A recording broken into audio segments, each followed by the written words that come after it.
Rreshtet e vazhdueshme gjatë këtyre muajve të fundit kanë ndikuar në rritjen e monitorimit në të gjithë luginën e Vjosës, si për cilësinë e ujit, ashtu dhe për praninë e specieve të ndryshme. Strukturat përgjegjëse kanë intensifikuar kontrollet në terren, duke synuar evidentimin e çdo ndryshimi që mund të ndikojë në ekosistem. Edion Maliqi, monitorues në zyren e administrimit të Parkut Kombëtar të Lumit Vjosa, gjatë një interviste, bëri të ditur se është hartuar edhe një plan masash që i paraprin nisjes së sezonit turistik.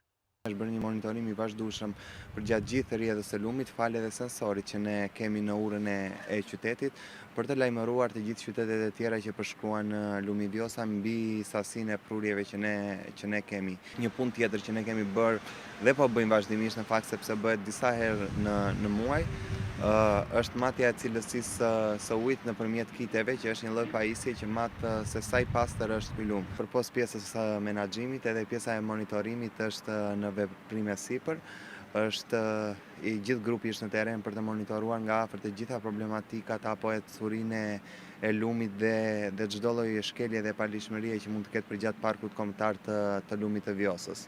Prania e mbetjeve në disa segmente të lumit dhe zonave përreth përbën një shqetësim serioz. Një nga problematikat kryesore janë mbetjet.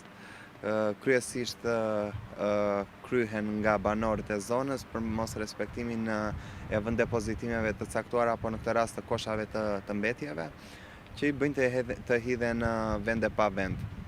Është një situatë në fakt që na dëmton të gjithëve, mendoj unë.